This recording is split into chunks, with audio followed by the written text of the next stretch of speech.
c'est ça. Hein. Ok. Donc, bien aimé, vous avez vu, j'ai un beau costard, j'ai mis pour vous, hein, pour honorer le Seigneur. Ce n'est pas de l'arrogance, de la vantardise. Hein. C'est juste le principe, c'est d'honorer le Seigneur au-dedans comme au-dehors. Alors,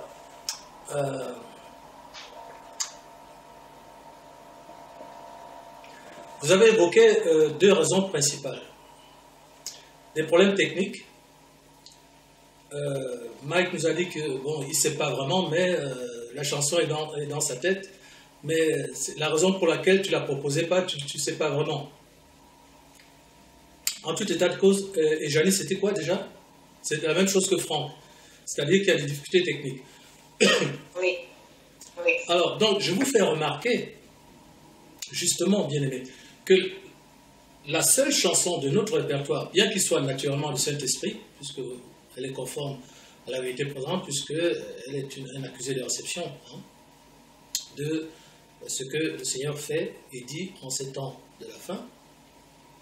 Toutes les chansons sont du Saint-Esprit, mais vous avez vérifié avec moi que la seule chanson dans laquelle le Seigneur est venu chanter, parce que là je vous défie, hein, pour vraiment ça existe, hein, il y a des choses qui n'appartiennent qu'à ce ministère, parce que chaque apôtre est un fondement en Christ, et il y a des choses que nous partageons probablement avec d'autres apôtres, hein, d'autres églises. Mais néanmoins, je mets quand même au défi une église où le Seigneur est venu mettre sa voix dans un de leurs cantiques. Vous en connaissez, vous? Non. Non. Or, c'est justement ce cantique-là qui pose des difficultés techniques. Pourquoi est-ce que le seul cantique où le Seigneur est venu chanter est celui qui n'est pas proposé? Parce que quand Franck a évoqué un autre qui n'est pas proposé, c'était quoi la raison au juste, Franck?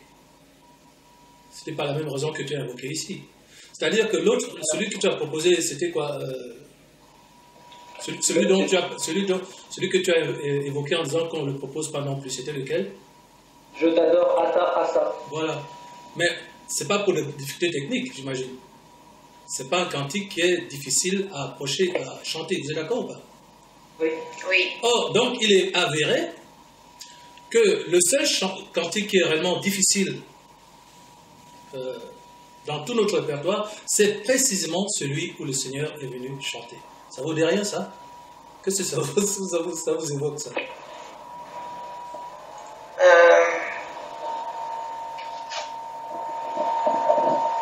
C'est la persécution.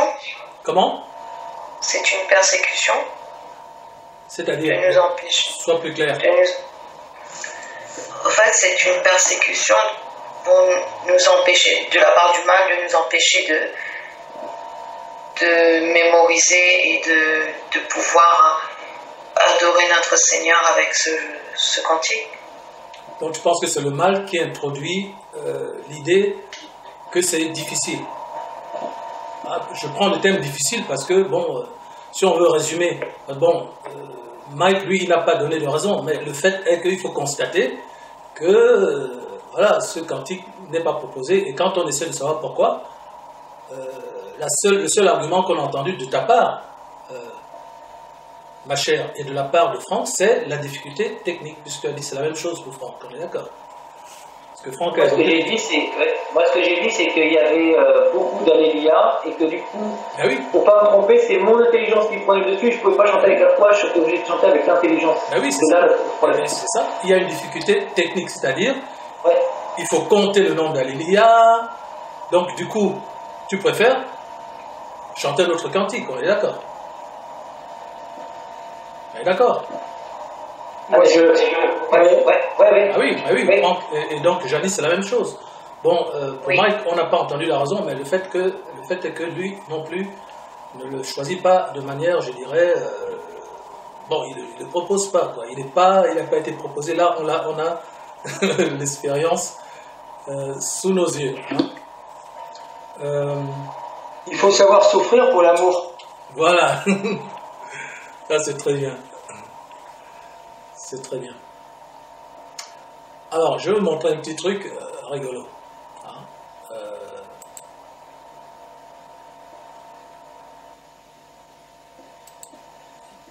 Si je mets ça...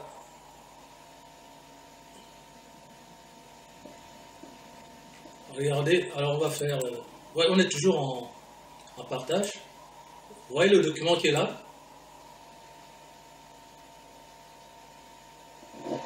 Oui. Est-ce que tu peux lire ce qui est là, Franck? De là jusque-là.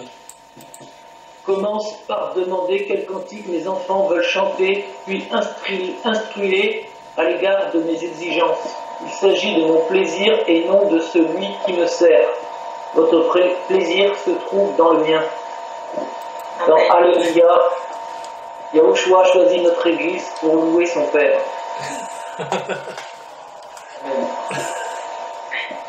Donc, le Saint-Esprit savait déjà ce que vous alliez faire. Vous voyez? Hein? Wow! C'est devant vos yeux bien-aimés. Vous n'allez pas dire oui, bon, il a essayé, je vais vous proposer Alléluia, vous allez dire, vous allez... Non, non, non, je vous ai laissé choisir. Hein? Et pour la première fois, c'est remarquable. Puisque pour la première fois, chacun a choisi un cantique différent. Si bien qu'à la fin, hein, je crois que c'est Franck qui a dit, alors c'est lequel? Ouais. Cela veut dire qu'on est bien dans une opération du Saint-Esprit. Hein?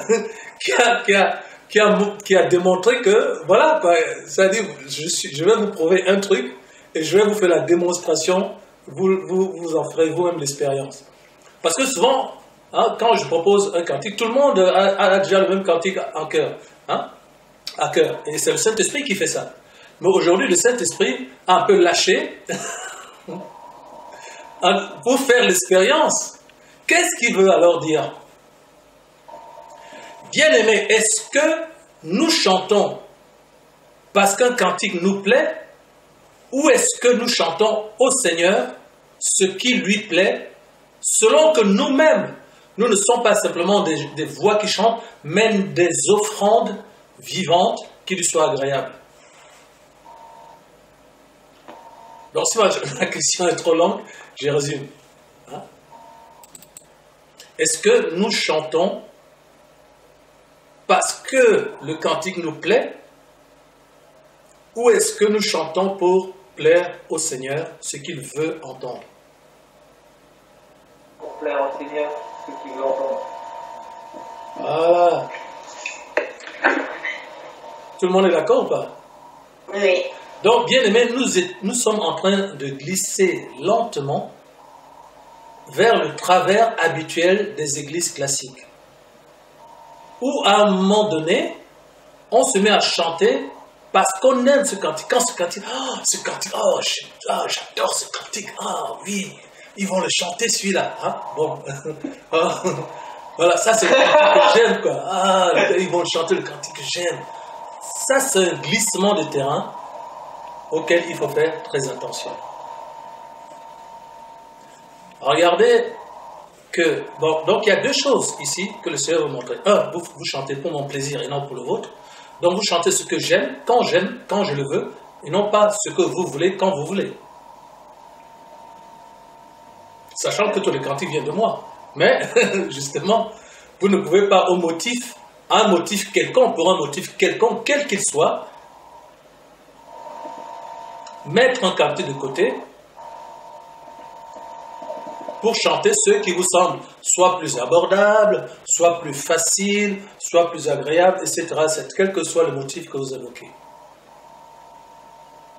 Le deuxième aspect, c'est que vous ne vous êtes pas rendu compte que Yahushua chante dans ce cantique à son Père. Et que c'est notre Église que Yahushua a choisi pour chanter à son Père. Un instant, je vois la caméra qui bouge là. Ça recommence.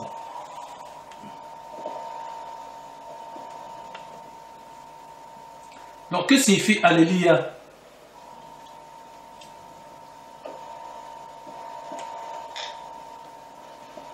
Que signifie Alléluia? Louer. Voilà. qui est loué, c'est le Père, n'est-ce pas? Oui. Ou le Fils, hein, selon ce que nous avons en tête, mais en l'occurrence, il faut savoir que quand je chante au Père, je chante au Fils. Quand je chante au Fils, je chante au Père, parce qu'ils sont un. D'accord? Donc, si le Seigneur vient dire Alléluia, sois loué, donc il dit Père, sois loué, on est d'accord? Voilà.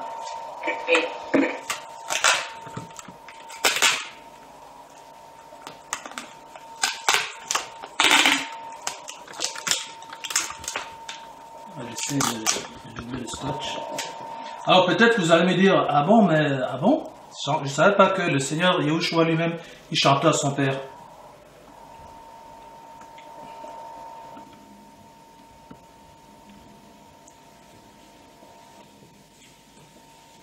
Qui de vous ne le savez pas?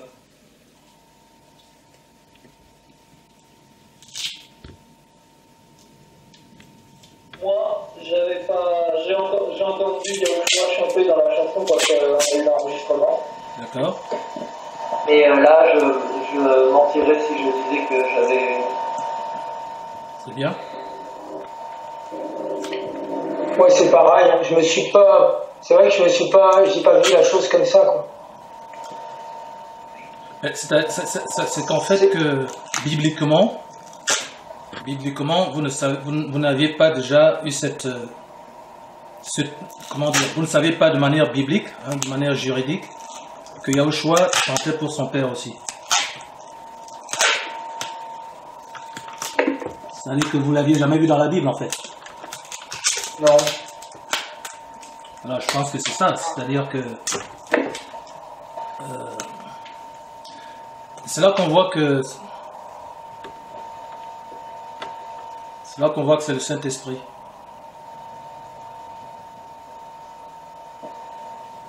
Parce que le Saint-Esprit ne fait jamais que ce qui est biblique. Voilà. Ok, donc regardons maintenant les bases juridiques. Le Saint-Esprit, souvent, il vient, il te fait faire quelque chose, et c'est lorsque tu as fait, que tu as obéi, qu'il te montre que effectivement c'est biblique. Autrement dit, il te montre que c'est lui, quoi. Voilà. Je peux baisser un peu plus si ça va pas. Hein.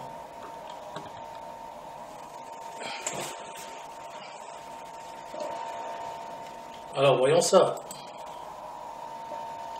Voyons ce qu'il a préparé ici.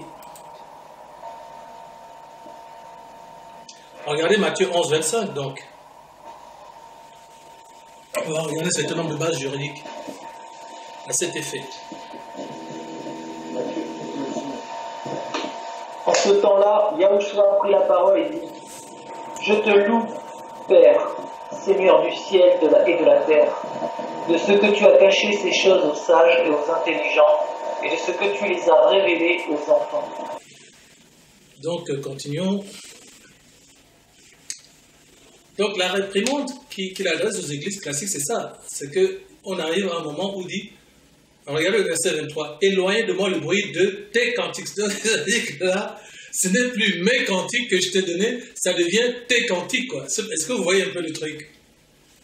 C'est-à-dire que le Saint-Esprit va donner des cantiques à l'Église, mais l'Église qui reçoit les cantiques du Saint-Esprit va avoir un comportement tel que ce ne seront plus les cantiques du Seigneur, ce seront nos cantiques. Pourquoi? À quel moment ça devient nos cantiques et plus les cantiques du Seigneur? Est-ce que vous appréciez? Parce que je vous fais apprécier la nuance ici. Parce qu'on les chante selon notre volonté, pas selon la sienne. Voilà.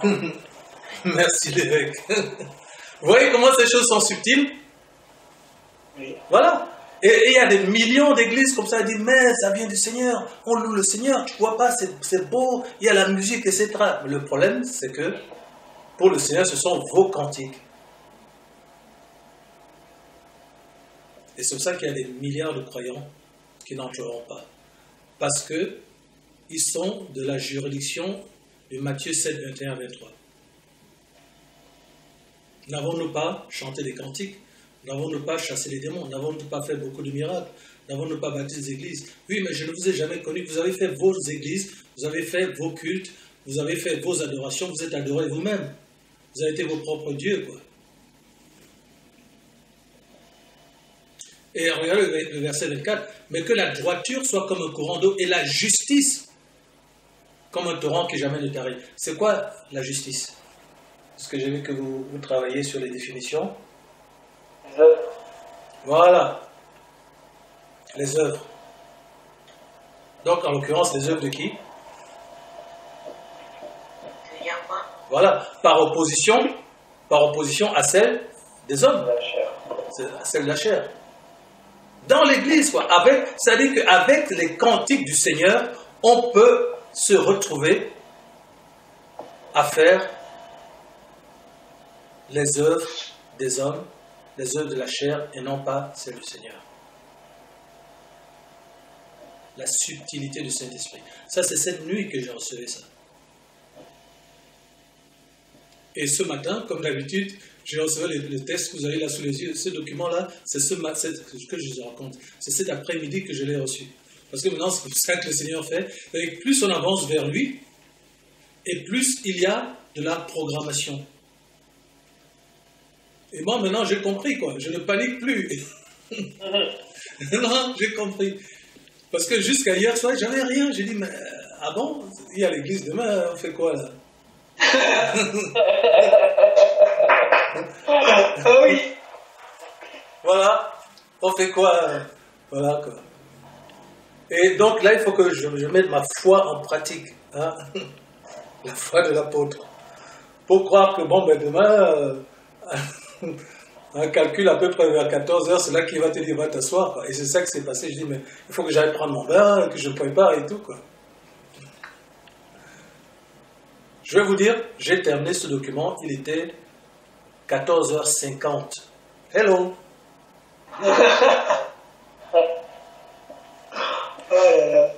Il faut la foi pour être un apôtre, non? Il faut la foi. Hein? Tout le monde est assujetti aux mêmes exigences de la foi. Tout le monde. Il n'y a pas que toi tu es apôtre, toi tu es ceci, toi tu es cela. Et l'apôtre encore plus. Hein? Comme vous avez vu, on est les balayeurs du monde, etc. etc. Donc nous on souffre encore plus. Hein? Si vous croyez que vous souffrez, bien aimé, sachez que moi, l'apôtre qui est là devant vous, je souffre encore plus que vous. Je vous croyez-moi sur parole, même si ça n'a pas l'air comme ça. Voilà, il y a des choses que je ne vous dis pas, des choses que je vous dirai. Mais ça ne sert à rien d'exposer toutes ces souffrances, de toute façon, puisque ça fait partie des bénédictions. Vous-même, vous avez des tribulations, nous les avons tous. Hein. Mais plus vous augmentez, plus votre position spirituelle augmente, et plus vous aurez des combats difficiles. Plus difficiles seront vos combats. C'est comme ça.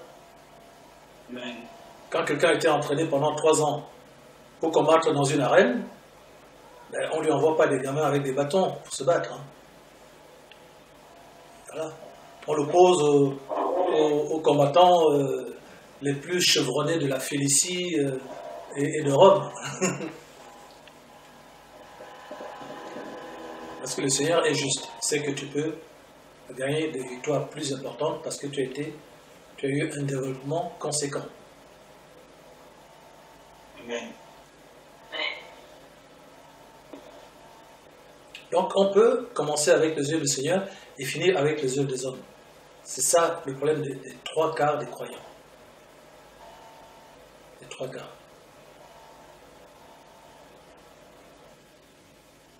Parce qu'il y a des gens que le Seigneur a appelés et qui se sont détournés. Il y a des gens qui disent, oui, je cherche un Dieu, je crois que Dieu existe. D'accord? Ça venait du Seigneur. Le fait de se dire, je crois que Dieu existe, je cherche Dieu, ça vient du Seigneur. Le problème, c'est que quand le Seigneur arrive et que tu dis, voilà les conditions, là, tu fais 2 pas en arrière et tu dis, bon, ben, je crois que on va se contenter de la révélation qu'on a eue ce jour-là et puis on va construire notre religion hein, et on va se développer. Donc les gens commencent avec le Seigneur, mais après, ils finissent avec la religion. C'est-à-dire eux-mêmes. La facilité. Hein? La crainte des difficultés. Parce que l'idée de la facilité, la difficulté, ça n'existe pas. Pourquoi? Ce qui est difficile pour la chair. Amen. Mais qu'est-ce que Ephésiens 4.11 nous dit? 1 Pierre 4.11 plutôt. 1 Pierre 4.11. Ouais, ça aussi, c'est à retenir, bien aimé. Si quelqu'un parle, que ce soit comme... Annonçant les oracles de Yahweh. Voilà, donc vous le connaissez, c'est simplement l'adresse qui vous a échappé. Hein? Donc, maintenant, là, on a un exemple concret pour retenir l'adresse d'une base juridique. Vous allez rencontrer des gens qui vont vous dire « Ah oui, mais c'est difficile quand même de servir le Seigneur. Déjà, servir le Seigneur, non, tu ne peux pas servir le Seigneur, il n'est pas servi par des mains humaines. » Acte 17. Oui, mais c'est difficile de suivre le Seigneur. Oui, mais tu sais, ce n'est pas par ta force que tu vas suivre le Seigneur. À ce moment-là, sachant bien aimé que vous serez confrontés, si vous rencontrez des gens à ce genre d'opposition, vous serez amené à retenir la base juridique parce que vous en aurez besoin dans vos confrontations avec les gens. Vous voyez? Donc c'est comme ça que moi j'ai retenu cette base juridique.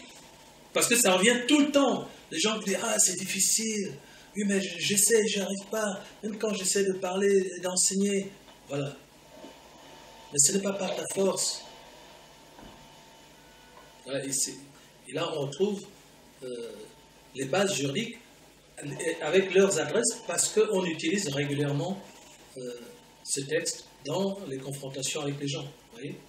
Dans 1 Pierre 4.11 dit, si quelqu'un parle, que ce soit comme annonçant les oracles de Yahweh, si quelqu'un exerce un ministère, qu'il exerce selon la force que Yahweh donne.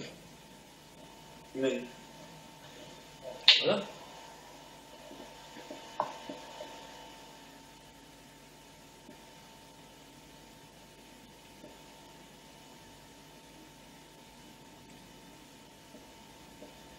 Ok.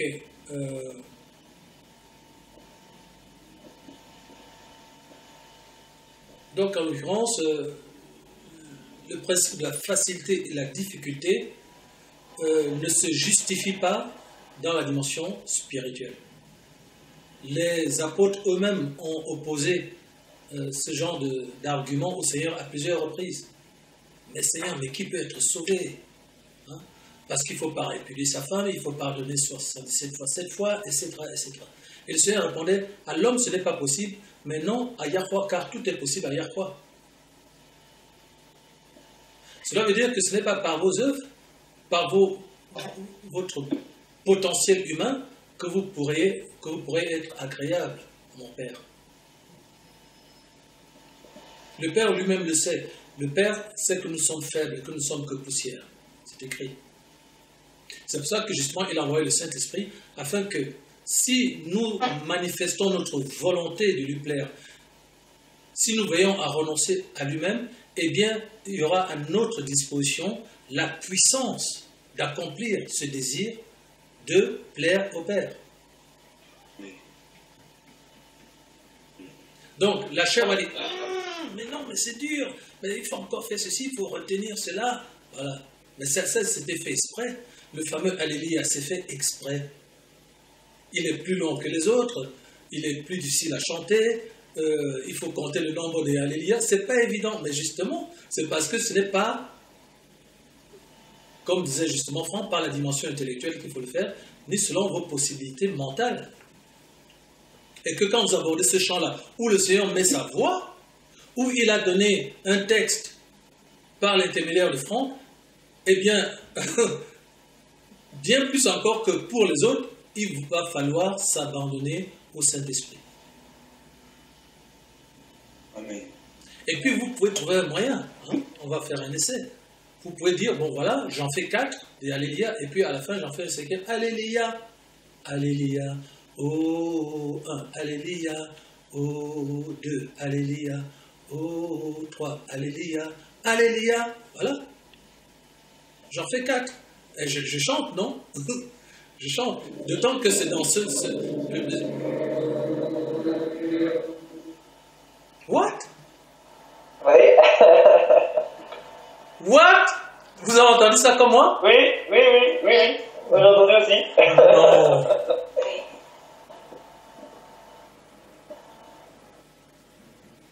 C'est pas vrai. Qu'est-ce qu'il nous fait?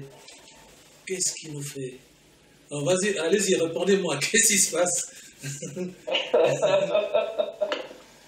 Dites-moi ce qui se passe.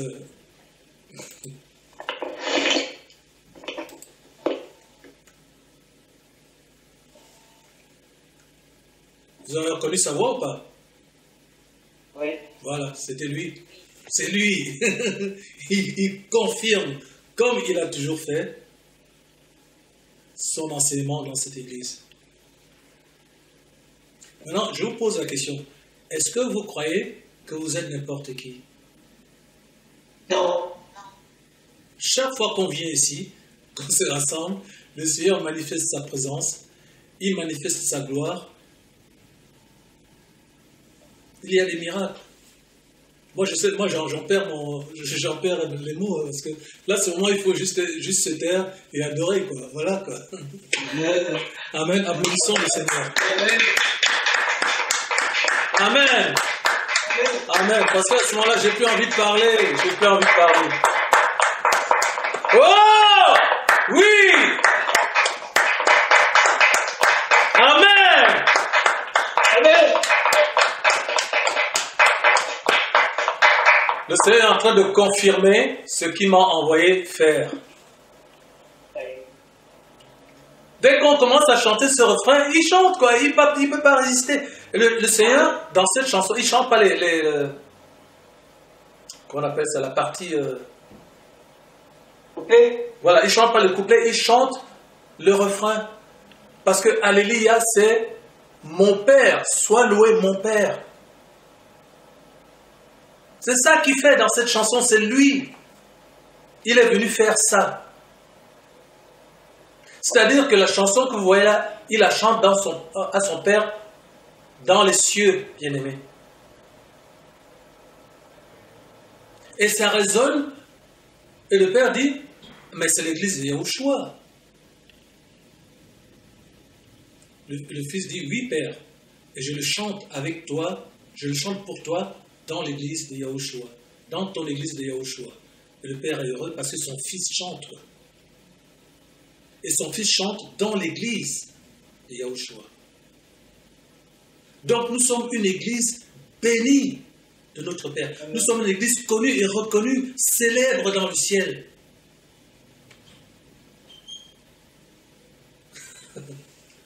Oh mon Père. Ouais, moi je prie pour que vous réalisiez parce que je pense que vous ne réalisez pas, quoi. Moi, je me sens tout petit là d'un coup, là, mais même depuis tout à l'heure, quoi. C'est tellement énorme. Bien aimé, il y a des centaines de milliers d'églises sur terre. Et notre église est suivie devant le trône du Père. Chaque fois que nous réunissons, le ciel se penche pour nous écouter, pour nous regarder. Et le Fils de l'homme chante devant le Père au sein de notre église. Et la preuve, c'est qu'il vient de le faire pendant que nous parlons. Donc le ciel est en train de nous regarder. Parce que nous sommes le prototype de l'église. L'église dit, ah, si seulement tous étaient comme cette église de Yahushua, d'Elohim. J'ai chanté le refrain, vous avez entendu la voix du Seigneur. Qu'est-ce que je dis? Alléluia. Waouh.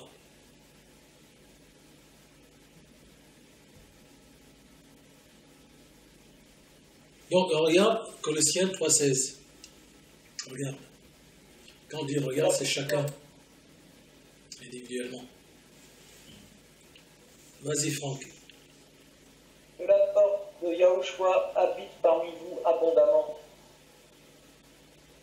instruisez-vous et exhortez-vous les uns les autres en toute sagesse, par des psaumes, par des hymnes, par des cantiques spirituels, chantant à Yahweh dans vos cœurs sous l'inspiration de la grâce. Waouh, il y a tout ici, hein. Il y a tout ici. Tout. Alors, ça, c'est ce qu'on appelle. Comment? Ah, j'entends des voix là. Allô? Oui. J'entends des voix, c'était pas vous? Non, Ah, c'est étrange. Hein. C'est étrange, je sais pas ce qui se passe aujourd'hui. Il y a un balisage juridique, bien aimé. D'abord, il faut que ce soit la parole de Christ, c'est-à-dire le Messie, loin, c'est-à-dire la vérité présente, la manne fraîche, qu'elle habite parmi vous. Ça, c'est la première condition du chant, des louanges, des cantiques et de l'adoration. Colossiens 3,16, tout y est. C'est-à-dire que si vous voulez enseigner sur l'adoration et la louange, voici une base juridique complète, quoi. Un, il faut que ce soit la parole de Christ, c'est-à-dire celle qui vient du trône du Père, c'est-à-dire la manne fraîche, c'est-à-dire la vérité présente. Deux, il faut qu'elle habite parmi vous.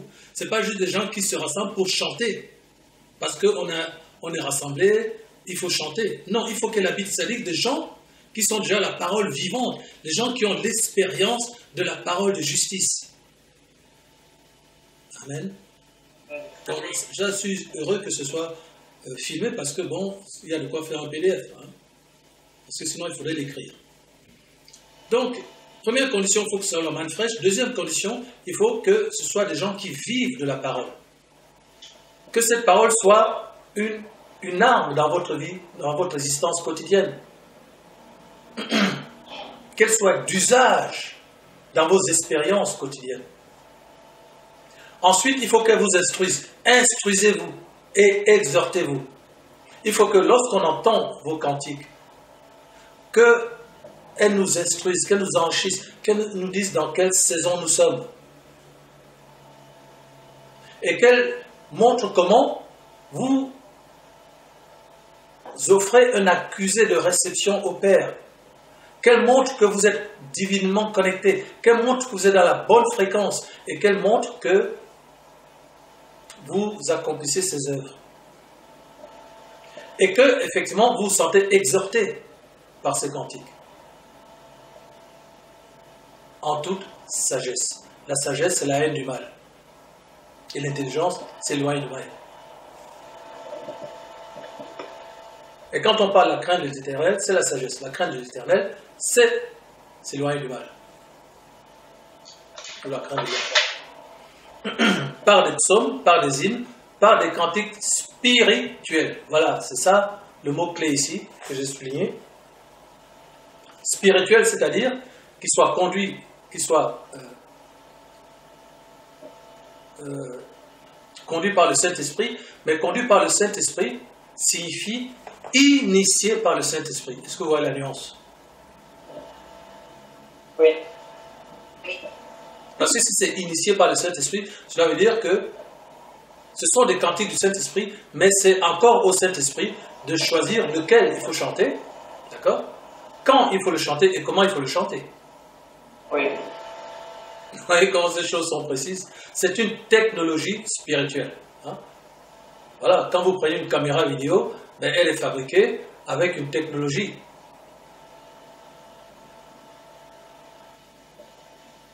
Chaque chose est à sa place. Si vous déplacez la moindre chose, si vous fermez si vous mettez le bouchon sur la lentille, vous verrez qu'il ne pourra plus rien filmer, quoi. Bon, juste pour prendre un exemple très simple, si vous n'appuyez pas sur le bouton, vous n'aurez pas de film, etc. etc. Bon. Donc, l'idée de la technologie, pourquoi on utilise ce terme technologie, c'est parce que ça introduit une idée d'une précision extrême. Mathématiques. Le Seigneur utilise les mathématiques. C'est pour ça qu'il chiffre souvent ces messages. Tous les messages du Seigneur sont chiffrés, il faut le savoir. sont chiffrés, parce que c'est l'expression la plus objective pour la recherche de la vérité. D'accord? Les chiffres n'ont pas de couleur, hein, ils ne mentent pas, ce sont des chiffres. Oui. On ne peut pas les manipuler n'importe comment. On peut toujours manipuler les chiffres pour faire un faux bilan, mais c'est justement par les chiffres qu'on va démontrer que le bilan est faux. Hein?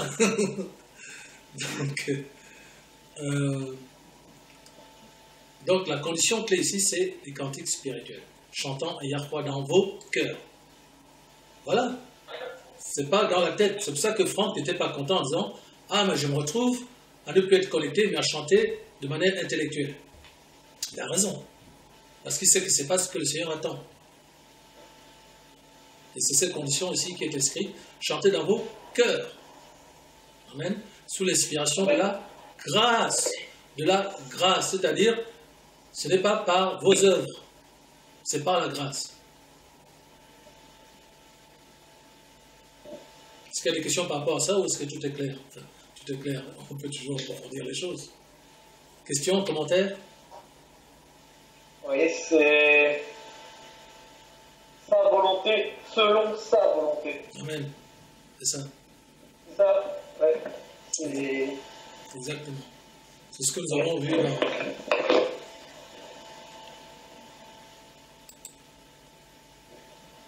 Tu fais référence sûrement à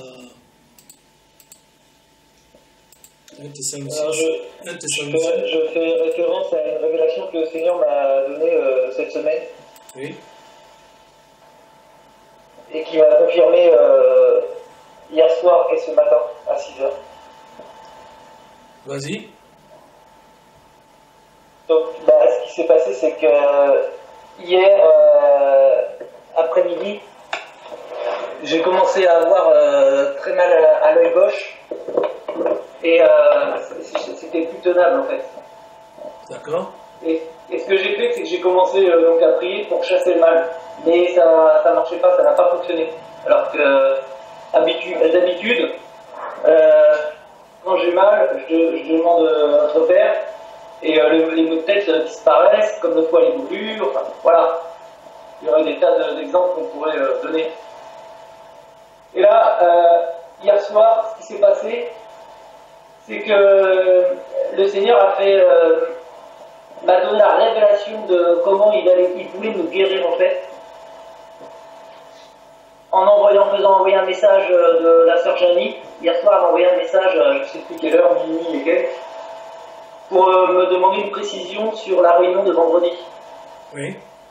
Et à ce moment-là, le Saint-Esprit m'a révélé que ma guérison, elle allait être dans l'intercession de Janie pour moi, de la sœur pour moi. Voilà ce que le Seigneur voulait qu'il se passe. Wow. Amen. Quand j'ai demandé à la sœur d'intercéder pour moi, la douleur que j'avais de toute l'après-midi, que j'arrivais pas à me débarrasser, peut-être 20 minutes après, j'avais plus rien et j'ai pu m'endormir. Oh, merci Seigneur. Amen.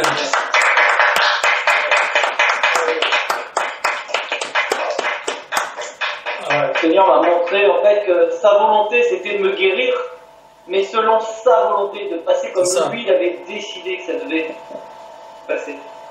Alléluia. Alléluia, c'est magnifique. Alors, ma sœur, témoigne par rapport à cette intercession que tu allais faire. Comment tu l'as reçue? Comment tu as reçu cette demande? Et qu'est-ce qui s'est passé par la suite? Justement, c'est ce que je disais à Franck. Ce qui est étrange, c'est que j'ai eu la même chose. J'ai eu une mal de tête. Moi, j'ai eu une mal de tête, plus mon œil gauche aussi, comme Franck. Toute l'après-midi, je ne pouvais pas parler, je ne pouvais rien faire. J'ai eu mon œil gauche et en plus, j'étais en train de méditer sur les PDF, sur tout ce qu'on devait faire. Et je dis, Seigneur, j'ai chassé, comme Franck. J'ai chassé, j'ai prié, rien à faire. Mais j'ai continué. J'ai continué à méditer sur les PDF, à les étudier, avec l'aide du Saint-Esprit. Je lui ai dit, je ne peux rien faire de moi-même. Je ne fais rien avec ma force, c'est avec ta force et ta volonté, Père. Aide-moi. Et justement, quand on va parler nos interactions de la semaine avec le Seigneur, je vais vous parler du PDF que j'ai préparé un petit PDF et je voulais une petite précision sur ce qu'on avait fait vendredi lors de la réunion. Et c'est là que le Saint-Esprit me pousse à écrire à Franck et je reçois ma réponse et par la suite il me dit ma sœur, j'ai très mal à l'œil gauche. Je vais le lire précisément ce qu'il m'a dit. Qu'il avait très mal à l'œil gauche depuis un moment et de prier pour lui. Voilà. Il m'a dit intercède pour moi ma sœur pour chasser cette douleur dans mon œil gauche qui ne me lâche pas ce soir. Sois béni. Et ensuite, qu'est-ce qui s'est passé? Et moi, je lui réponds oui mon frère, je vais intercéder tout de suite pour toi. C'est étrange, moi aussi, j'ai une douleur dans mon œil gauche qui me donne mal à la tête. Ne t'en fais pas. Par la puissance de la parole de notre Père, cette douleur n'existera plus, car c'est lui qui dit et la chose arrive. Amen. C'est lui qui ordonne et elle existe. Psaume 33, verset 9. Je suis fasciné de ce que le Seigneur fait dans cette église. Oui, Amen. Alors, tu te donnes la référence, s'il te plaît? Psaume 33, verset 9. Ok, exactement.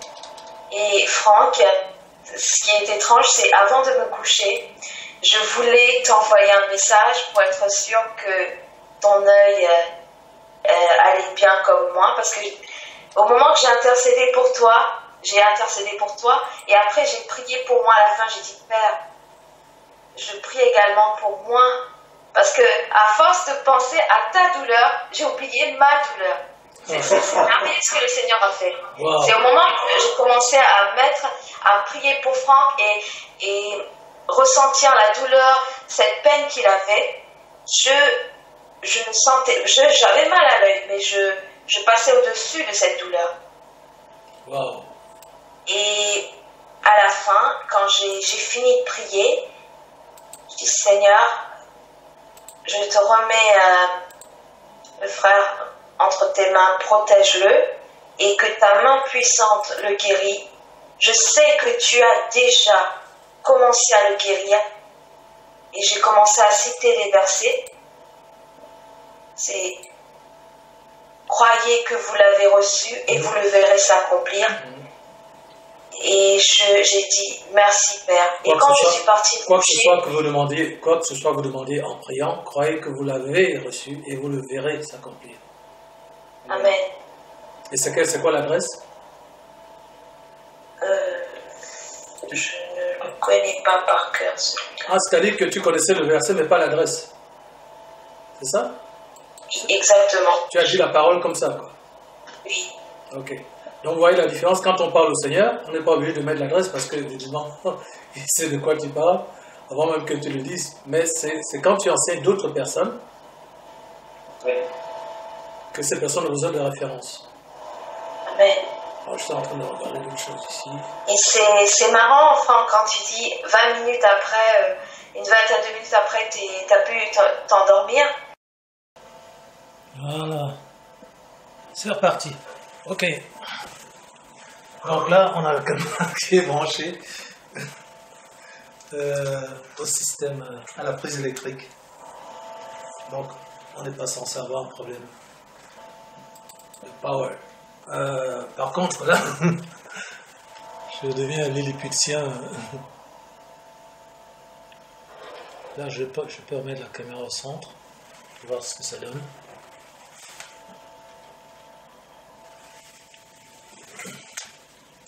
Voilà. On voit mieux là? Oui.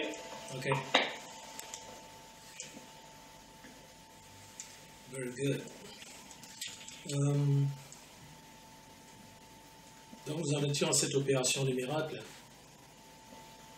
Donc qu'est-ce qu'on voit? On voit que cette Église accumule les grâces divines.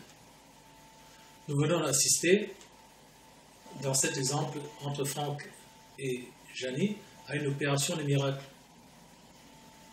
Donc, je pense qu'on va voir toutes les grâces que le Seigneur a données à l'Église. Dans notre Église, quoi. On va tout voir. Et c'est normal, puisque nous sommes le prototype. C'est-à-dire que le Père a dit, voilà, nous allons pouvoir dire, mon fils, qu'il y a une Église sur terre qui est conforme à ma volonté. Voilà. Il y a des apôtres, des docteurs, un docteur, un prophète, une diaconesse, voilà quoi. Et tous ces miracles, on a des dons spirituels, enfin, voilà.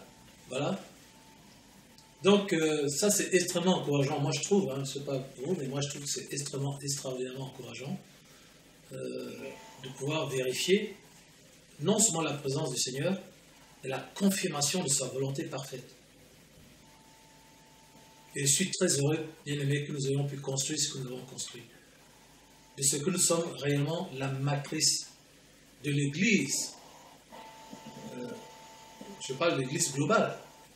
Parce que nous sommes une sorte de quartier général de l'Église.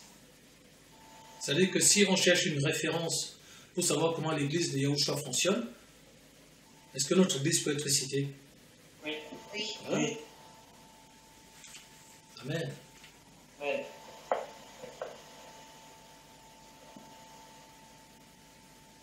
Alors, il y a également autre chose que je voulais vous révéler. Par rapport à l'évacuation du mal, des maladies, des angoisses, des inquiétudes, je pensais vous avoir touché le mot là-dessus, mais je n'en suis pas certain, vous allez me dire, la respiration ventrale. Oui. Peut être utilisée pour chasser le mal et les maladies. Vous avez dit ça ou pas? Oui. Voilà. Donc, je reçois la guérison qui vient du Père, je chasse la maladie par le Fils.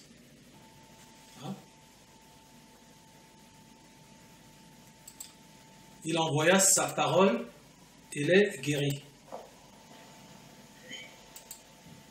Donc, c'est par le Fils que s'accomplit la puissance de la guérison. C'est en son nom. Donc, la respiration ventrale, lorsque je la fais, je pense que je reçois par le Fils du Père. Et je chasse par le Fils le mal, la maladie, les angoisses, les inquiétudes, la confusion. Donc vous pouvez utiliser ça. Je l'utilise moi.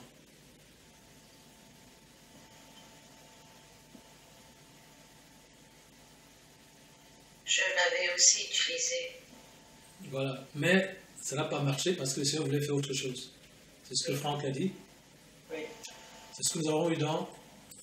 on a passé ce passage. Regardez Jean 1 Jean 5, 14.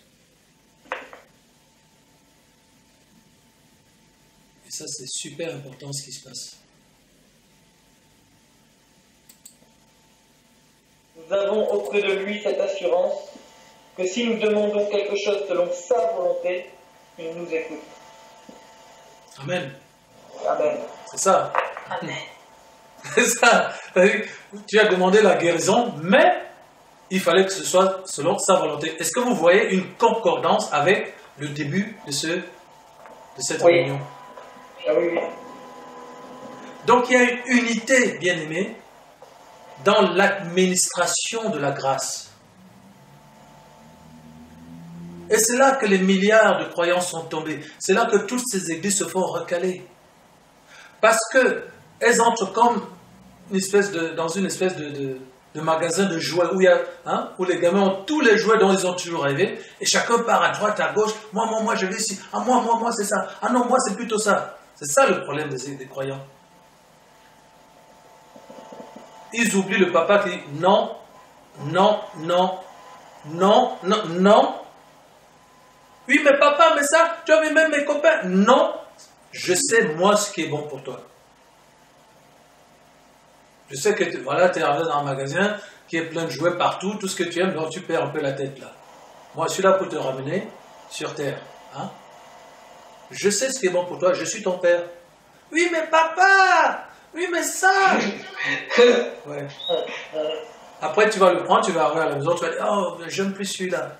Papa, est-ce qu'on peut aller en chercher un autre? Ah ouais, ah bon? Mais moi, quand je t'ai dit que c'est pas celui-là qu'il te fallait, tu m'as pas écouté. Tu as fait un scandale dans tout le magasin. Maintenant, tu te débrouilles. Ah, mais papa, s'il te plaît. Voilà.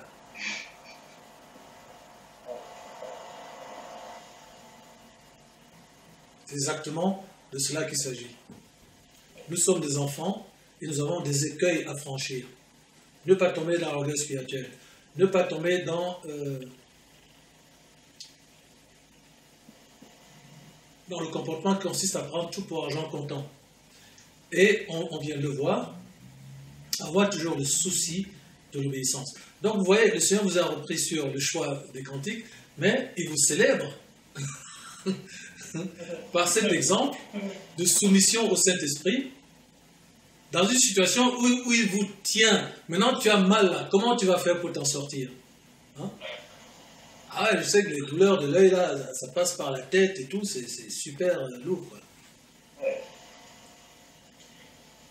Maintenant, comment tu vas faire pour t'en sortir? Tu ne peux pas t'en sortir sans moi. Donc, il y a des situations où le Seigneur va te bloquer. Tu ne pourras pas t'en sortir. Là, tu seras obligé de marcher dans l'obéissance. C'est là l'amour du Seigneur.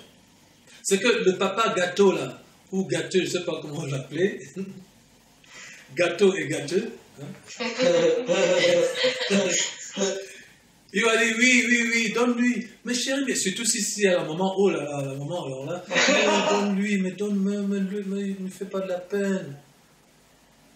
Mais pourquoi tu me contredis devant les enfants? Hein? C'est mon autorité là que tu es en train de remettre en cause. Hein, voilà. Oui, mais chérie, mais écoute, ces enfants, fais leur plaisir de temps en temps, voilà. Hein, ce qu'il ne faut pas faire.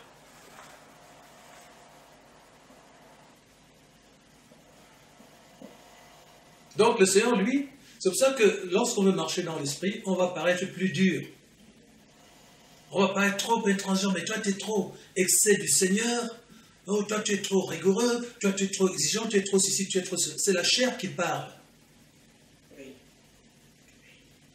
Mais l'esprit, il est rigoureux. Il ne passe pas par les sentiments, il passe par la vérité. Parce que l'esprit, il voit le serpent que tu ne vois pas, qui est là dans ta chambre cachée. Hein? Tu dis que tu marches avec le Seigneur, mais tu ne vois pas que tu as une cave dans ta maison, où il y a une armoire et il y a une petite boîte, où il y a un nid à serpent, avec la maman serpent qui est là et qui sort la nuit pour aller fabriquer des pièges. Et tu te lèves de mauvaise humeur, mais qu'est-ce qui se passe? Je suis un enfant du Seigneur. Voilà. Et donc le Seigneur va venir te réprimander avec rigueur. Il va avoir une raideur dans la manière dont il te parle et dans les comportements qu'il veut t'imposer. Donc il y a un moment où le Seigneur va nous imposer les choses parce que c'est la seule manière. Il va te donner une douleur fulgurante, tu ne sauras pas comment t'en sortir, et la seule manière, ce sera de faire sa volonté. Alors même que tu connais les bases juridiques concernant la maladie, comme je viens de vous les donner, il va t'enseigner sur la base de sa parole ce qu'on appelle l'obéissance, l'humilité, la soumission. Donc il ne suffit pas de connaître la parole du Seigneur. Là où les gens tombent, c'est sur la soumission. Donc c'est un packaging, quoi. C'est comme un diamant à multiples facettes. Tu ne peux pas prendre juste 2 ou 3 facettes, tu dis que tu as le diamant. Ben non. Ah oui, si tu prends un diamant, tu retires 3, 4 facettes, ça ressemble à quoi? Au juste. Qu'est-ce que tu as entre les mains? Ça ressemble à rien. Ce n'est pas un diamant. C'est quoi? C'est rien. C'est un machin. Et la plupart des églises sont des machins. C'est comme un corps sans tête, on ne sait pas à qui il appartient, il n'y a pas d'identité. Avec le Seigneur, c'est tout ou rien. Il veut une robe sans tache, ni ride, ni rien de semblable. Voilà.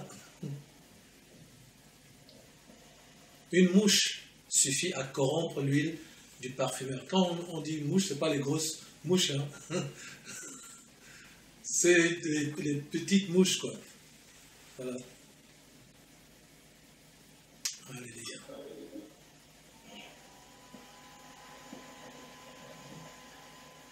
Donc, ça, c'est la référence là, c'est 1 Jean 5,14. Nous avons auprès de lui cette assurance. Donc, l'assurance vient de ce que nous demandons selon sa volonté. Et c'est lorsque nous demandons selon sa volonté qu'il nous écoute. Et si nous savons qu'il nous écoute, quelque chose que nous ayons demandé, nous savons que nous la recevons de lui. Parce que nous gardons ses commandements. C'est fascinant parce que là, vous avez la parole divine et vous pouvez l'associer à cette expérience, à cette opération des miracles. Vous voyez? Donc là maintenant, vous n'allez pas oublier 1 Jean 5,14 parce que 1 Jean 5,14 décrit l'expérience que vous avez vécue, Franck et Janie, qui est une opération de miracle. Donc vous avez deux bases juridiques. Vous avez la base juridique pour l'opération de miracle, hein, qui est l'un des dons spirituels, le don d'opérer des miracles, n'est-ce pas? Oui. Ah oui. Oui. Et vous avez la base juridique concernant la nécessité de se soumettre à la conduite spirituelle, quand même les choses paraissent évidentes selon les bases juridiques, dont la base juridique ne suffit pas. C'est là la différence entre la religion et la relation. Parce que tous les prédicateurs, hein, dans les églises évangéliques, ils connaissent 1 Jean 5,14, ils connaissent Matthieu 8,17, hein, 1 Pierre 1,22. Mais ce qui leur manque, c'est la soumission. Amen, qui est un principe apostolique, qu'il n'enseigne pas. Vous avez vu l'apôtre Chorakoto qui dit que lui, hein, il n'enseigne pas la soumission, il demande à personne de lui être soumis. Voilà, pourtant il se dit apôtre. Donc on voit bien ce qui leur manque. Et pourtant, ce gars-là, il enseigne, il utilise la Bible. Il a même fait une Bible qui est à lui, il paraît. La Bible machin, je ne sais plus comment ça s'appelle. Il a osé. Ce qui est énorme. Oui. Est-ce que je peux apporter un témoignage de quelque chose qui s'est passé juste avant, Je t'en prie. avant l'église, avant la réunion? Vas-y. En fait, juste avant la réunion, j'étais dehors, là, avec mes petits oiseaux. Et j'entends une personne dehors avec une moto qui essaie de la faire démarrer. Enfin, apparemment, il avait couru avec la moto pour essayer de la faire démarrer. Enfin, je sais pas trop ce qu'il a fait. Il était épuisé, il était essoufflé, avec une femme à côté de lui, hein, il se parlait, donc juste devant chez moi, enfin on se voit pas parce qu'il y a un muret, et du coup j'ai pensé à la parole, aimez votre prochain comme vous-même, et puis ne vous éloignez pas de celui qui a besoin. Donc j'ai senti essoufflé, et j'ai pensé, justement, par la chair, je me suis dit, tiens, peut-être que j'aurais donné une bouteille d'eau. Et à ce moment-là, j'étais avec les oiseaux, donc j'attendais parce que je voulais savoir quelle était la volonté de notre Père par rapport à ça. Et je commence à parler en langue, pour continuer. Et d'un coup, c'est pas ça qui est venu. Ce qui s'est passé, c'est que je me suis mis à prier pour que sa moto démarre. Oui. Justement, et là, du coup, par le Saint-Esprit, j'ai prié pour que la moto démarre. Donc c'était pas du tout la bouteille d'eau, la volonté de notre Père, c'est que la moto démarre. Et par sa volonté, j'ai invoqué justement le psaume 33, 9. Il dit, la chose arrive, il ordonne, et elle existe. En plus de aimez-vous les uns les autres, comme je vous ai aimé, aimez vos ennemis, aimez ceux que vous ne connaissez pas. Et qu'est-ce qui s'est passé? Eh bien, c'est arrivé, il était en train de monter en haut de la côte, et la moto a démarré du premier coup. Waouh. Alors, après, elle s'est éteinte, elle s'est rallumée du premier coup. Voilà, parce que dans ma chair, je voulais proposer une bouteille d'eau, parce que, effectivement, mais j'ai attendu la réponse de notre père, et quand, du coup, je me suis mis à parler en langue, et d'un coup, en français, après, j'ai prié pour que sa moto démarre. Et ça venait de tout ça, c'était le Saint-Esprit. Et donc, la volonté de notre Père n'était pas dans le fait que je donne une bouteille d'eau, mais que sa moto démarre, pour que sa gloire s'accomplisse. Oui, oui. Amen. C'est énorme. Amen. Merci, Seigneur.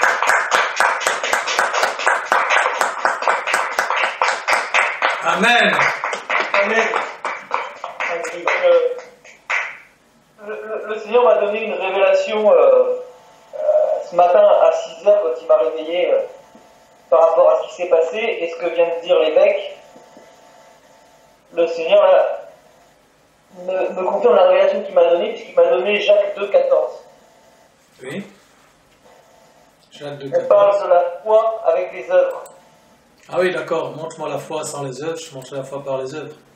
Voilà. Ce que le Seigneur m'a donné comme révélation justement par rapport à ça, c'est que dans la foi, si on dit qu'on a juste la foi mais qu'on ne donne pas les œuvres, en même temps, la foi n'est pas valide. La foi Donc de faire sa volonté, c'est faire ses œuvres. Donc Amen. on valide la foi. Et c'est ce qu'il attend de nous. Amen. Il y a le symbole d'un cœur, là. Je ne sais pas si vous avez remarqué aussi. Le symbole de... Le symbole d'un cœur sur l'écran.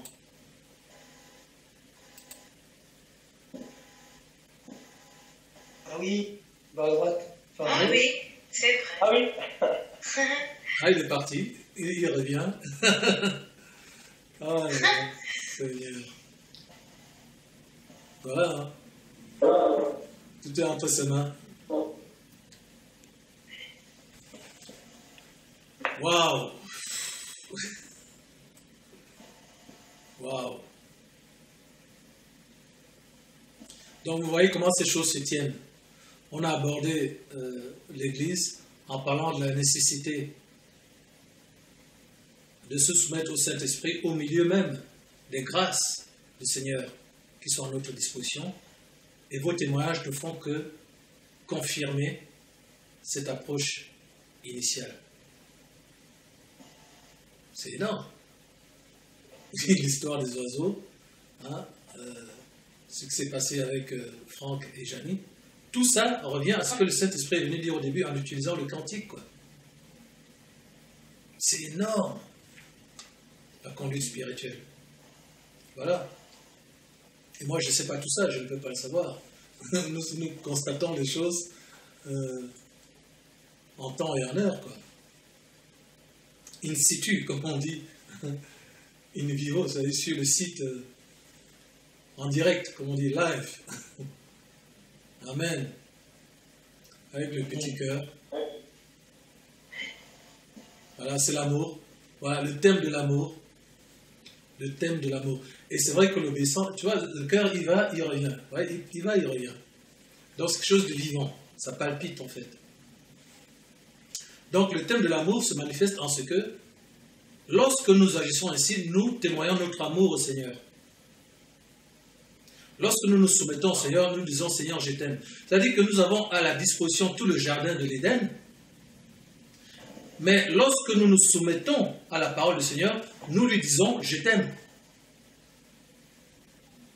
Et lorsque nous choisissons d'aller manger le fruit, c'est là que nous disons « Nous renonçons à cet amour ».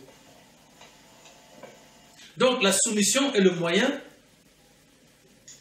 pour nous d'exercer notre amour envers notre Père. C'est fascinant. Parce que nous pourrions nous passer de la soumission en disant j'ai la parole divine, je vais sur tel verset et je prie pour la maladie, et sur tel verset je chasse les démons, etc. Mais en disant bien que nous ayons cela à disposition, nous choisissons de nous soumettre à la conduite du Saint-Esprit pour traiter le problème, et non pas simplement d'agir directement comme par nous-mêmes, à ce moment-là, nous donnons de l'amour au Seigneur. Et c'est la seule chose que nous pouvons lui donner.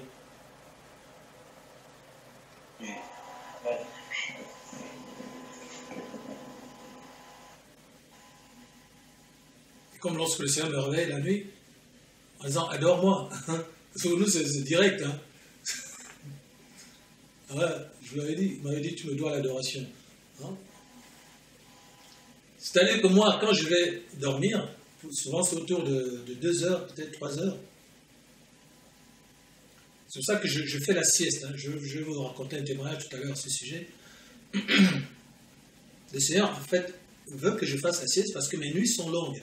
Elles vont jusqu'à 2 heures, parfois 3 heures du matin. Donc, avant d'adorer, je le remercie avant de me coucher, je le remercie pour la journée, etc. On a un temps d'adoration, etc. Très bien. Mais après, il me réveille. C'est pas, si je me couche vers 2 heures, il va me réveiller vers 4 heures. Au moment où je suis lourd de sommeil.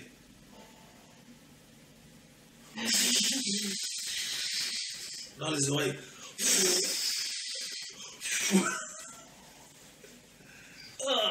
Adore-moi. Voilà.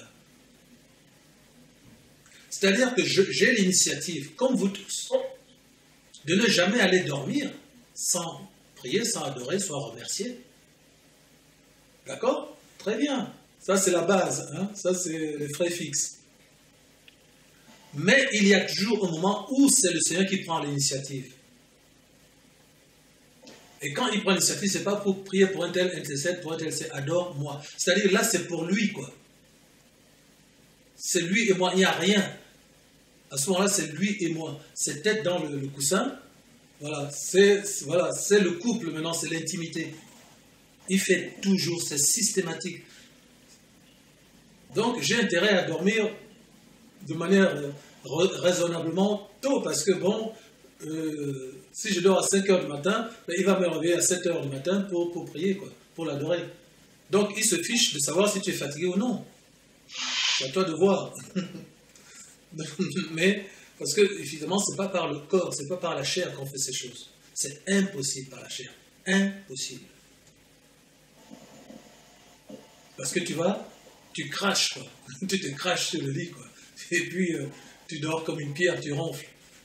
Et ça n'existe pas dans la vie apostolique. Je crois dans la vôtre non plus.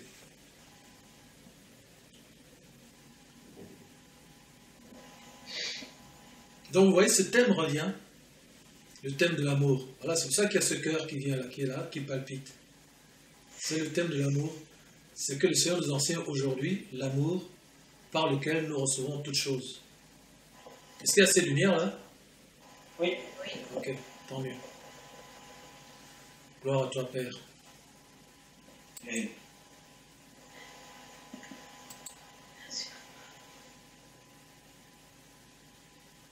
Alors, il y a une chose qui m'a frappé, c'est que Franck, je l'ai mis sur le mur de l'église, plutôt Mike, tu as été frappé par l'image de la caméra, tu l'as mis sur ton ordinateur en page. Oui. Et puis, quand je pensais à ça, je me disais, mais pourquoi ça m'a touché, quoi. Je dis, mais pourquoi cette image a touché Mike à ce point? Et après, le Seigneur m'a rappelé la manière dont il communique avec toi à travers la nature. Je dis, mais oui, il y avait la neige. Et la neige, qui est fabriquée par un ange, il y a un ange qui s'occupe de la neige, qui vient du ciel, on a vu ça dans la livre d'Enoch. Et j'ai compris. Je dis, bah oui, mais c'est son fameux rapport avec le Seigneur à travers la nature. Je ne sais pas si tu t'es rendu compte. Hein? Mike, c'est pour ça que tu as fait ça. Et c'est vrai que c'est un très beau paysage, je me suis rendu compte en filmant, il y a un très beau paysage, il y a la neige sur les arbres. Et finalement, j'ai compris pourquoi tu as été particulièrement sensible à ça, jusqu'à le mettre en fond d'écran. Hein? Non, c'est ce que j'ai mis en fond d'écran, c'est ce que tu as sur ta télé. Ce qu'il y avait sur ta télé. C'était quoi? C'est c'est le déroulé de l'histoire de la parole biblique, en fait, de l'Ancien au Nouveau Testament. Ah, d'accord, ok. Avant, j'avais confondu. Par contre, oui, j'ai toutes les images, mais même quand j'ai mis, j'étais touché par le chant que tu chantais, ouais. Et par les images de la neige, et ça m'a fait penser justement aussi à Mille Colombes, cette neige sur le toit du village, Oui. et tout ça, en fait, c'est vrai que toute cette vidéo a été, il y avait un côté très très profond pour moi, quoi. Oui, parce que j'ai vu la manière dont tu l'as décrite, ça m'a frappé, Oui. parce que tu l'as vraiment montré une sensibilité particulière. Et là, j'ai reconnu ta connexion divine à travers la nature. Hein? Oui. Et donc, finalement, ça ne m'a pas étonné. Et j'ai trouvé ça... parce que moi, j'ai mis ces images, je ne savais pas que vous les aimeriez à ce point, quoi. Mais vous voyez, on ne fait jamais rien pour rien. C'est toujours le Seigneur qui est là, qui fait ces choses. Et je n'avais pas réalisé non plus que le timing biblique, là, tu l'avais capté. Et ça, c'est quand même... Comme quoi, hein, il faut toujours faire attention à tout ce qu'on fait, parce que... Alors quoi, je l'ai rangé. Ok.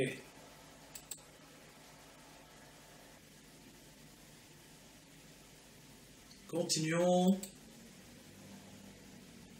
Donc effectivement, concernant le mal que vous avez partagé, hein, Franck et Janie, j'ai mis Deutéronome 32, 39 ici. Ça rejoint le principe que j'évoquais dimanche dernier, s'agissant des tribulations, lorsque le Seigneur disait qu'en fait, tout est sous contrôle. Les tribulations sont sous contrôle, c'est pour ça que nous n'avons rien à craindre. Tout est sous contrôle. Et c'est illustré ici par Deutéronome 32, 39. Je vais bien lire. Sachez donc que c'est moi qui suis Yahweh, et qu'il n'y a point de Dieu près de moi. Je fais vivre et je fais mourir, je blesse et je guéris, et personne ne délivre de ma main. C'est ça. Voilà. Là, c'est vraiment le cas de le dire. Je fais vivre et je fais mourir, je blesse et je guéris. Il n'y a pas de meilleure base juridique pour montrer que le Seigneur est sous contrôle. Et personne ne délivre de sa main. C'est-à-dire qu'en fait, c'est lui qui décide quand tu vas être débarrassé de ta douleur ou non. Parce qu'en réalité, vous n'êtes pas malade, ni l'un ni l'autre, puisqu'il n'y a pas de maladie dans le royaume de notre Père. Mais il y a des épreuves, il y a des tribulations, et comme nous l'avons également enseigné, les tribulations, les épreuves sont des bénédictions, la preuve. Quelle est la bénédiction que vous avez reçue à travers cette expérience?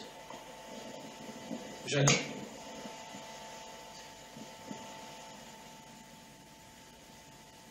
La bénédiction de la foi. La bénédiction de la foi?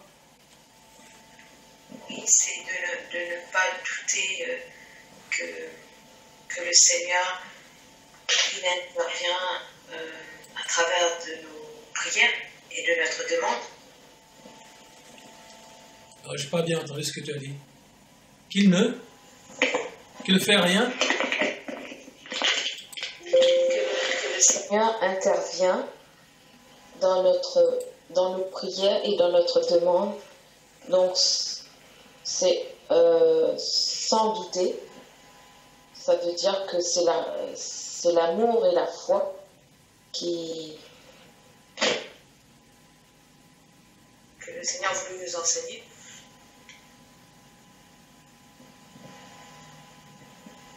Ok. C'est tout? Franck? Moi, j'ai reçu la bénédiction de l'amour et aussi la parole de notre Seigneur. Aimez-vous les uns les autres. Amen. Oui. Est-ce que Mike veut ajouter quelque chose? Moi, c'est la bénédiction que j'ai reçue là. C'est ne pas dire que c'est une réprimande et que je suis content de l'avoir, mais de me rappeler que c'est pour le Seigneur qu'on est là. C'est pour sa volonté, c'est pour son plaisir. Amen.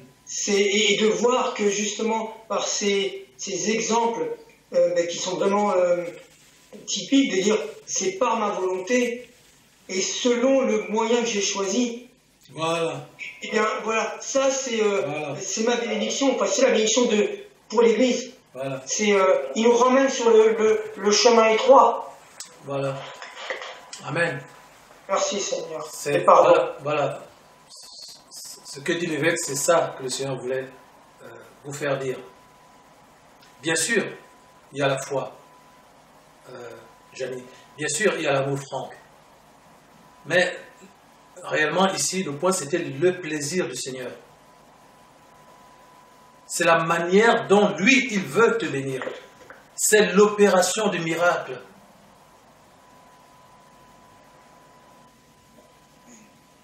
Vous voyez la différence? C'est-à-dire que l'un et l'autre, vous aviez des douleurs, vous avez prié comme la parole divine le recommande. Mais, qu'est-ce que le Seigneur va vous enseigner ici? C'est la soumission à la manière dont il veut que vous puissiez acquérir cette bénédiction. Vous voyez la nuance? Les étoiles. Yahweh les plaça dans l'étendue du ciel pour éclairer la terre, pour présider au jour et à la nuit, et pour séparer la lumière d'avec les ténèbres. Yahweh dit que cela était bon. Ainsi, il eut un soir, il eut un matin, ce fut le quatrième jour. Yahweh dit que les eaux produisent en abondance des animaux vivants, et que des oiseaux volent sur la terre vers l'étendue du ciel. Yahweh créa les grands poissons et tous les animaux vivants qui se meuvent, et que les eaux produisent en abondance selon leur espèce. Il créa aussi tout oiseau ailé selon son espèce. Yahweh dit que cela était bon. Yahweh les bénit en disant: soyez féconds, multipliez, et remplissez les eaux des mers, que les oiseaux multiplient sur la terre. Ainsi, il eut un soir, il eut un matin, ce fut le cinquième jour. Yahweh dit que la terre produise des animaux vivants selon leur espèce, du bétail, des reptiles et des animaux terrestres selon leur espèce. Et cela fut ainsi. Yahweh fit les animaux de la terre selon leur espèce, le bétail selon son espèce, et tous les reptiles de la terre selon leur espèce. Yahweh vit que cela était bon. Puis Yahweh dit: faisons l'homme à notre image, selon notre ressemblance, et qu'il domine sur les poissons de la mer, sur les oiseaux du ciel, sur le bétail, sur toute la terre, et sur tous les reptiles qui rampent sur la terre. Yahweh créa l'homme à son image, et il le créa à l'image de Yahweh. Il créa l'homme et la femme. Yahweh les bénit, et Yahweh leur dit: soyez féconds, multipliez, remplissez la terre, et l'assujettissez, et dominez sur les poissons de la mer, sur les oiseaux du ciel, et sur tout animal qui se meut sur la terre. Et Yahweh dit: voici, je vous donne tout herbe portant de la semence et qui est à la surface de la terre, et tout arbre ayant en lui du fruit d'arbre et portant de la semence. Ce sera votre nourriture. Okay. Et à tout animal de la terre, à tout oiseau du ciel, et à tout ce qui se meut sur la terre, ayant en soi un souffle de vie, je donne toute herbe verte pour nourriture. Okay. Et cela fut ainsi. D'accord. Merci bien-aimé pour cette excellente lecture. Parfaite. Hein? Quel ministère.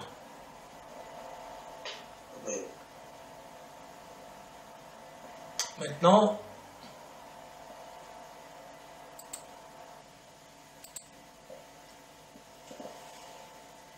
bon, à cette lecture, qu'est-ce que vous avez capté par rapport à cette réponse-là?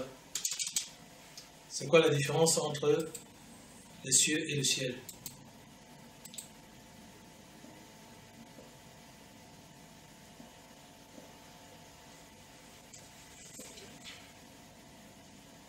Lorsque le Seigneur vient au départ, le Père, la terre est une forme vide, il y a des ténèbres à la surface des eaux, n'est-ce pas? Donc, au commencement, il n'y a que des eaux qui recouvrent la terre. On est d'accord? Et qu'est-ce que le Seigneur fait?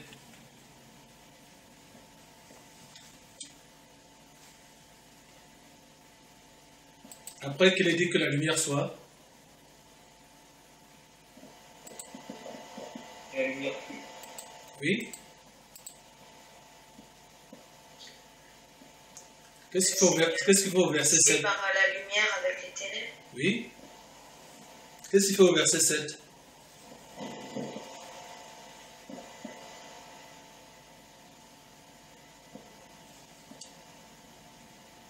Vous n'y êtes pas? Genèse 1,7. Il fait quoi? Sépara les eaux qui sont au-dessous de l'étendue avec les eaux qui sont au-dessus de l'étendue. Voilà. Wow. Vous n'avez pas capté ça? Non. Et comment il appelle cette étendue qu'il y a entre les deux eaux, les eaux d'en bas et les eaux d'en haut? Comment il appelle cette étendue? Si les yeux. Non. Regarde ce qui est écrit. Verset 8. Ciel. Voilà. Ah oui. Imaginez, bien aimé, un verre rempli d'eau. À ras-bord. OK? Et puis, vous mettez votre main au milieu du verre. OK? Est-ce que vous voyez l'image? Oui. Vous mettez votre main, on imagine qu'il soit possible que vous mettiez votre main au milieu du verre. Ou alors, vous avez une capacité d'aimanter l'eau, donc vous mettez votre main à l'extérieur du verre, mais vous la collez au verre, vous faites remonter. Vous êtes exactement à la moitié, vous mettez votre main à la moitié du verre. Qu'est-ce que vous avez à ce moment-là? Vous avez exactement la même quantité d'eau en haut et la même quantité d'eau en bas, on est d'accord? Oui. Qui est séparée par votre main. Vous faites remonter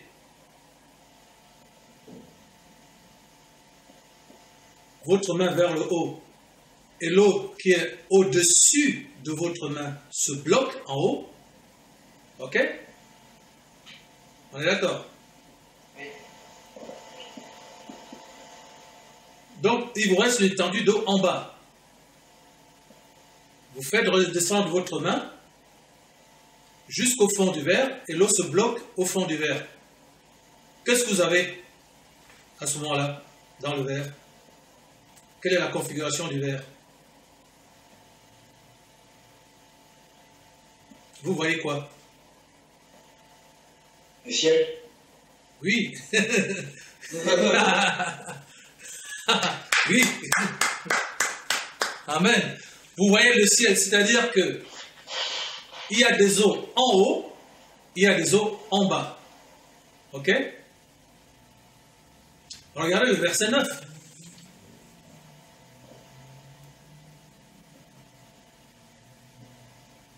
Genèse 1,9. Allô?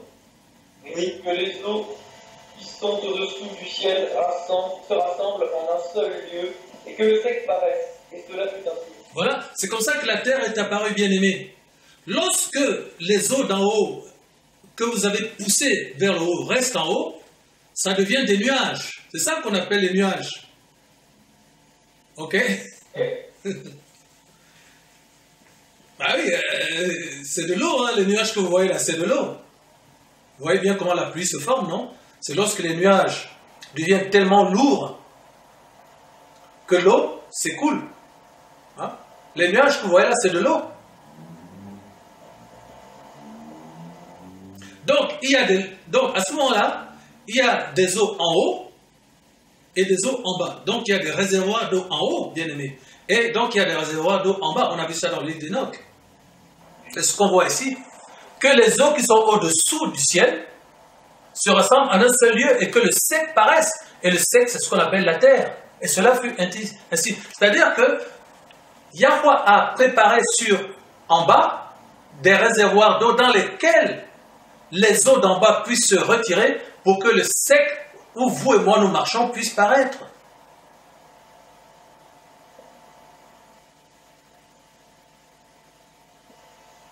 Et donc, il a appelé, au verset 8, on dit qu'il a retiré les eaux d'en haut vers le haut et les eaux d'en bas vers le bas, et l'étendue, il a appelé ciel. Il a dit que les oiseaux volent où? Dans le firmament du ciel. C'est-à-dire donc le ciel, c'est l'espace qu'il y a entre les eaux d'en haut et les eaux d'en bas. Amen ou pas? Mais, En quoi consistait le déluge? Le déluge, c'était quoi? Comment est-ce que le déluge a pu se faire? Les eaux d'en haut sont descendues vers les eaux du bas. Voilà. Et les eaux d'en bas, les réservoirs des eaux d'en bas aussi se sont relâchés. Ok? Donc là, comme vous me voyez à l'écran, voilà exactement ce qui se passe. Du côté de mon front, vous avez les eaux d'en haut, ok? Et du côté de ma cravate ici, vous avez les eaux d'en bas. Et entre les deux, vous avez quoi? ciel. Le ciel, exactement. C'est ça qu'on appelle le ciel. Maintenant, quand le déluge s'est fait, c'était facile. Il suffisait d'ouvrir les réservoirs des eaux d'en haut, qui commencent donc à descendre. C'est cette fameuse pluie de 40 jours et 40 nuits, ces eaux qui descendaient sous forme de pluie. Hein? Maintenant, il a relâché aussi les réservoirs des eaux d'en bas. Donc, les eaux d'en bas ont commencé à monter à la rencontre des eaux d'en haut. Et on est revenu à la situation du départ, où les eaux d'en haut et les eaux d'en bas étaient une seule et même dimension. Quand le Seigneur est venu créer, il a fait ça. Et quand le déluge est venu, il a juste lâché les réservoirs d'en haut et les réservoirs d'en bas. Donc, on a vu... C'est ainsi que la terre entière a été recouverte. Et les hommes qui étaient sur cette terre, les eaux les ont propulsés vers le haut et les eaux d'en bas les ont engloutis. C'est comme ça que cette masse d'eau est devenue une unité. Et c'est ça le déluge. Et la fin du déluge, c'est quoi? C'est la même chose. Les eaux d'en haut se retirent, les eaux d'en bas repartent vers leur réservoir, et le sec apparut. C'est la fin du déluge.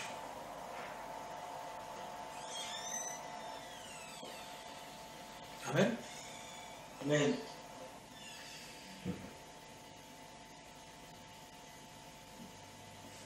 Donc c'est quoi le ciel? C'est l'espace qu'il y a entre les eaux du bas et les eaux d'en haut. Amen. Maintenant, regardez Matthieu 6, 9.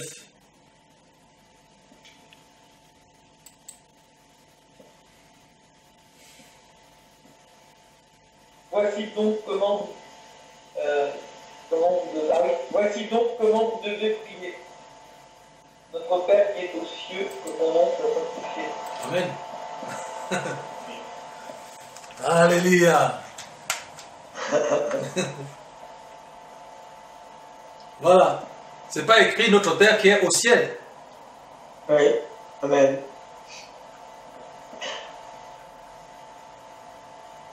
Autre exemple.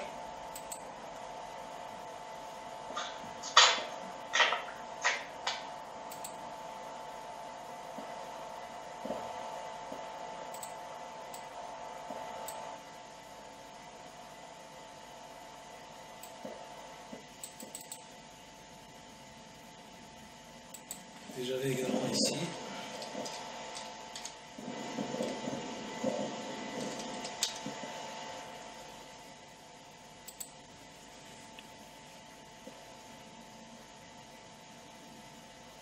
Parce que même dans la Bible, ce que vous avez sous les yeux, il y a des confusions. Parfois, ils mettent les cieux à la place du ciel, ils mettent le ciel à la place des cieux. Mais ici, le Saint-Esprit vous amène à une définition précise. D'accord?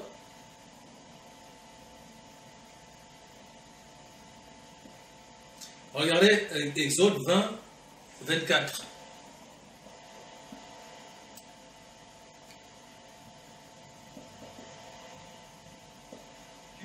construira un autel de terre dans lequel tu offriras tes holocaustes et tes sacrifices d'action de grâce, tes brebis et tes bœufs.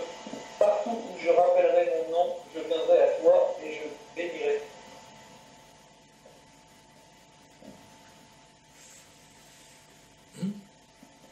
Exode 24.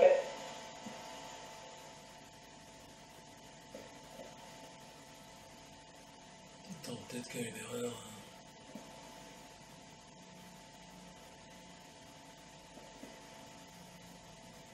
Ah, 24 plutôt. 24. 20, verset 4.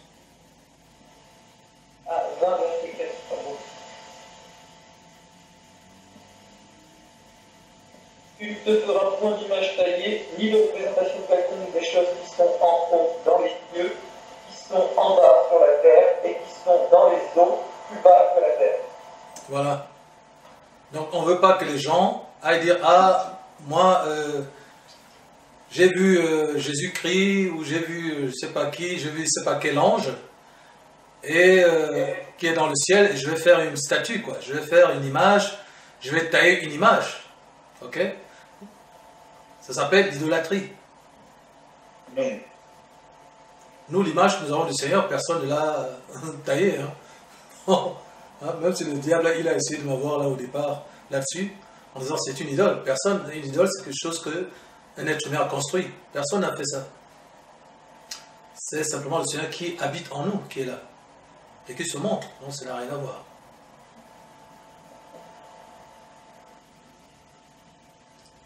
Autre passage.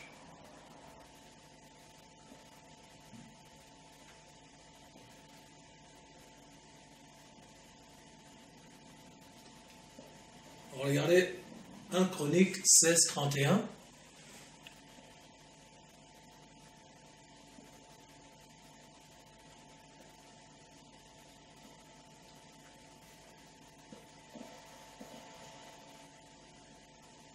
Que les cieux se réjouissent et que la terre soit dans l'allégresse. Que l'on dise parmi les nations, l'Éternel règne. Amen. Donc les cieux qui se réjouissent, c'est bien le royaume céleste. Ça n'a rien à voir avec la création de la terre. Et même si parfois il y a cette confusion dans la Bible, vous ne pourrez plus la faire parce que vous aurez été enseigné à ce sujet. Regardez le psaume chapitre 2 verset 4. Psaume chapitre 2 verset 4.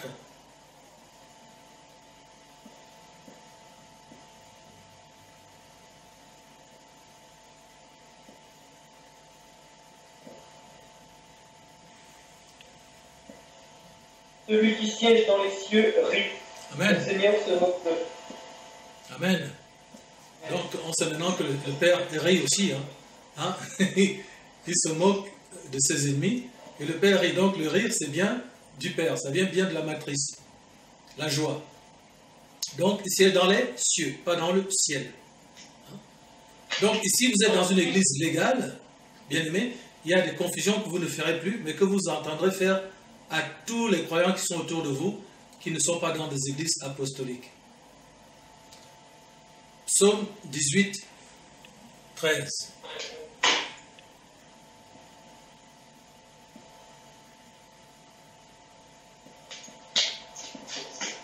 De la splendeur qui le précédait s'échappait les nuées, l'encens de la grêle et des charbons de feu. Hein? Répète. Psaume 18, 13.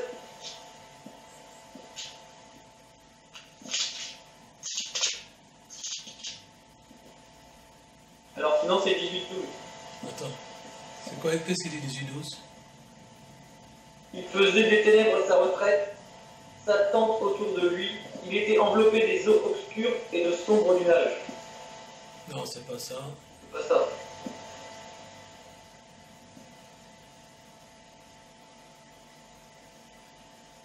Attends, peut-être que je vois pas bien là.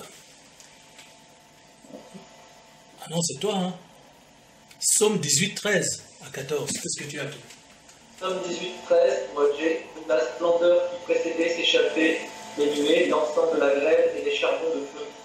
Ah bon? 14, l'Éternel tonna dans les cieux. Ah, c'est ça. C'est 14 alors. L'Éternel tonna dans les cieux. Le Très-Haut fit retentir sa voix avec la grêle et les charbons de feu. Voilà. Donc là, vous avez une foultitude de bases juridiques. Hein. Je vais vous en donner encore une.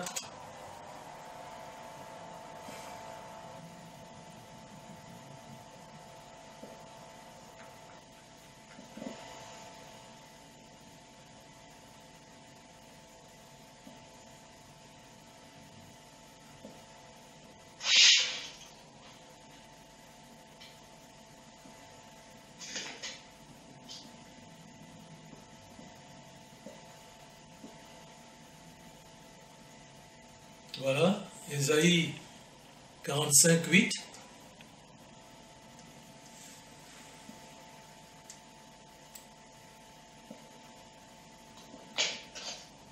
Que les cieux répandent d'en haut et que les nuées laissent couler la justice. Que la terre s'ouvre, que le salut y fructifie. Voilà. Il en sort à la fois la délivrance. Moi, l'Éternel, je crée ces choses. Hein? Comment? Quelqu'un parlait? Moi, non. Non, non, non. Bon, ben, écoutez, apparemment on n'est pas seul dans l'église là. Hein. Ok, donc là, vous avez la différence entre le ciel et les cieux. C'est très important lorsque vous vous adressez aux puissances célestes, lorsque vous intercédez, lorsque vous combattez, parce que la précision, ça dit qui vous êtes. Ça dit que vous êtes dans une église légale, ça dit que vous êtes dans la vérité présente, et c'est comme ça aussi que les démons ont peur de vous. Et le Seigneur veut que la matrice contienne la vérité de l'église. C'est pour ça que vous vous êtes enseigné au sujet de ces choses.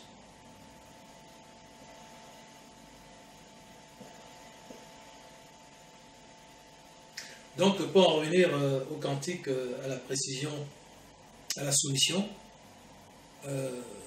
l'idée que nous ne pouvons pas donner ce qui nous arrange et tomber dans la facilité, parce qu'éventuellement le cantique va être compliqué, c'est que nous sommes des offrandes. Le Seigneur veut des offrandes vivantes. Et par définition, une offrande a toujours été quelque chose qui coûte à celui qui l'a fait. Lorsque le Seigneur exigeait les offrandes du peuple d'Israël,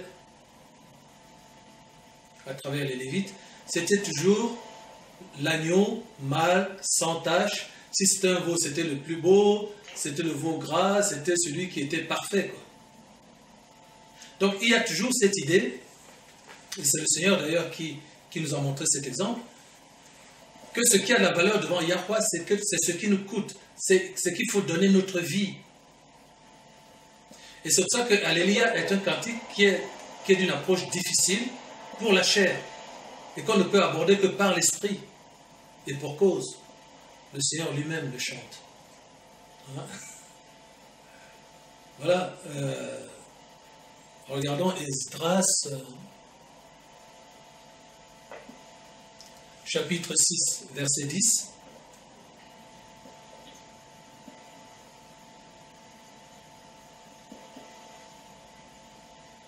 Comme ça, je vous mets ça dans ce PDF. Afin qu'il offre des sacrifices de bonne odeur pour elle des cieux et qu'il prie pour la vie du roi pour le Seigneur. Amen. Donc les sacrifices de bonne odeur pour le Seigneur, ce sont des sacrifices, ce sont des actions, des offrandes qui nous coûtent. Hein, parce que la louange, c'est une offrande. C'est un sacrifice. Mais il faut que ça nous coûte. Donc on ne va pas choisir des chansons par facilité parce que nous plaisent nous. Éphésiens chapitre 5, verset 2.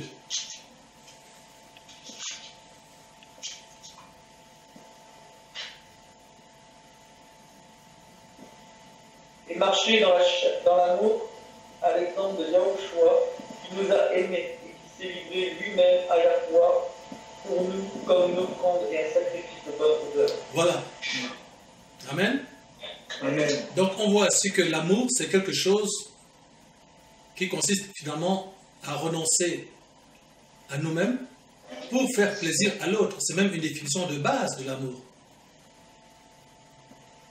Dans la relation entre un homme et une femme, entre le père et ses enfants, entre les frères et sœurs. C'est je cherche non pas mon intérêt, mais celui d'autrui. Je cherche non pas mon plaisir, mais celui du Seigneur. Amen. Amen. Philippiens 4, 18.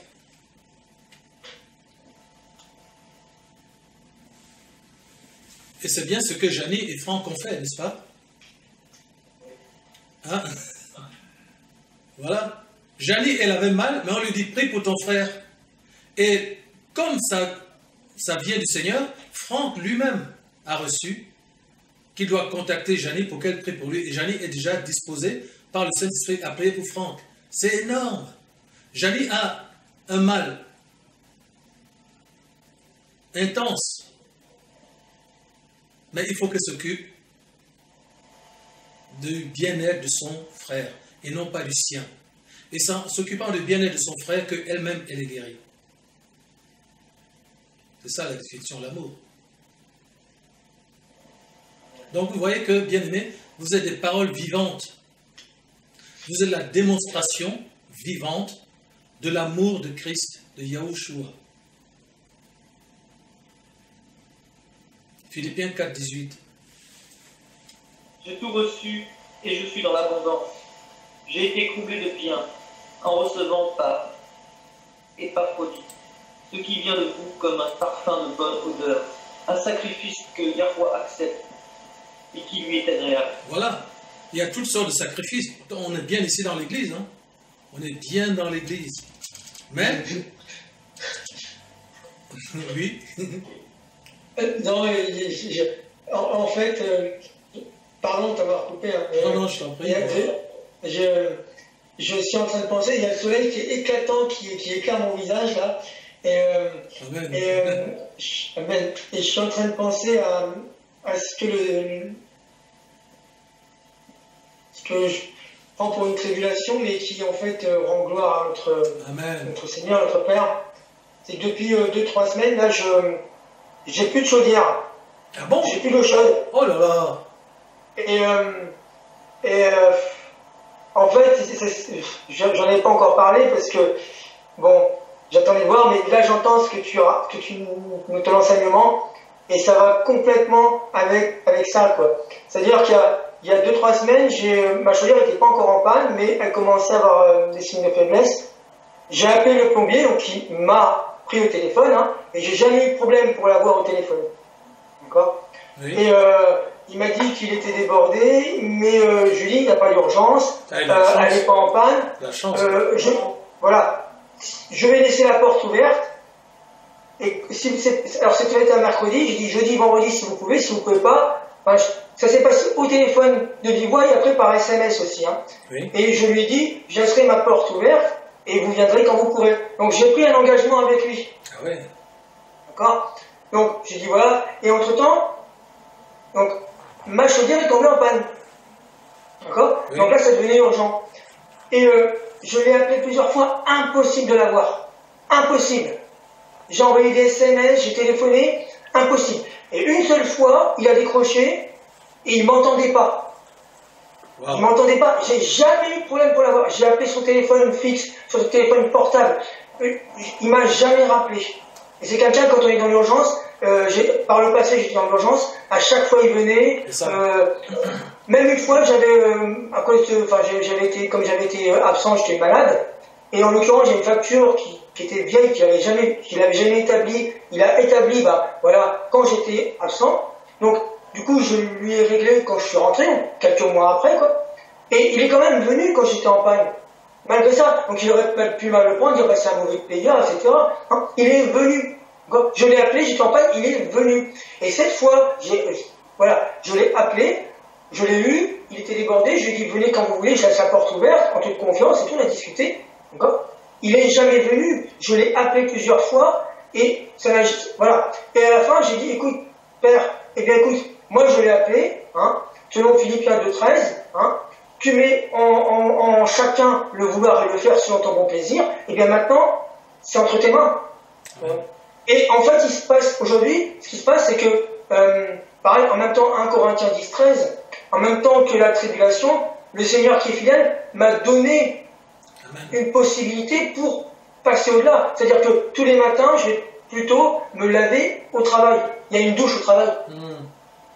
Et en l'occurrence, pour l'instant, il ne se passe rien. Par contre, je me suis aperçu que quand j'étais au travail, moi, j'ai regardé mon sac et il m'est venu, tiens, je suis comme un voyageur. Oui. Je suis errant. Je suis là, je viens le matin pour me laver. D'ailleurs, il y a quelques jours, là, je parlais avec le Seigneur et je dis, regarde, je l'ai fait pour toi. Ça, je le fais pour toi. Et je lui ai rendu sa gloire. Je lui rends gloire. Et en l'occurrence, ce que tu dis là, voilà, c'est quelque chose voilà, c'est pour sa gloire. Je le fais pour lui. Et c'est pour ça que sa volonté, c'est que pour l'instant, apparemment, c'est que je continue, quoi. Amen. Et c'est, c'est comme voilà, ça me coûte de le faire. Exactement. Il m'a imposé pour que ça me coûte de le faire, mais je le fais. Parce que, et comme ce matin, je voulais être propre, parce que c'est Shabbat, parce qu'il y a la réunion, et ce matin, avant le lever du jour, j'y suis allé, me laver, voilà, pour lui, et parce que ça, voilà, et il voulait que ça me coûte, et en l'occurrence, c'est exactement ce que tu es en train d'enseigner, quoi.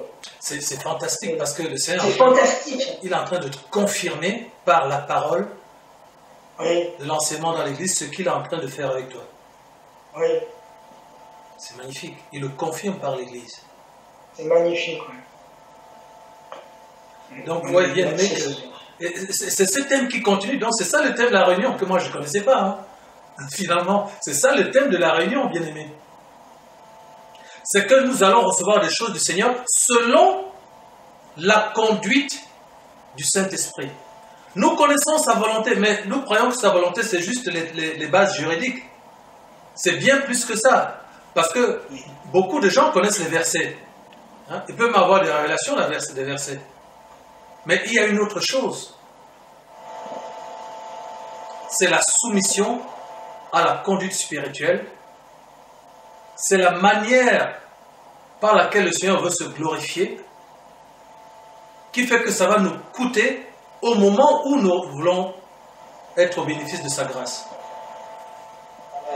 Amen. Autrement dit, le Seigneur cherche des sacrifices. Il cherche des sacrifices vivants. Il cherche des offrandes vivantes. C'est énorme. Ça montre à quel point la porte est étroite, bien-aimé. Oui. Oui. Le chrétien lambda, le croyant lambda, il ferait des appels pour qu'on prie pour lui. Ah, c'est pas normal ce qui m'arrive.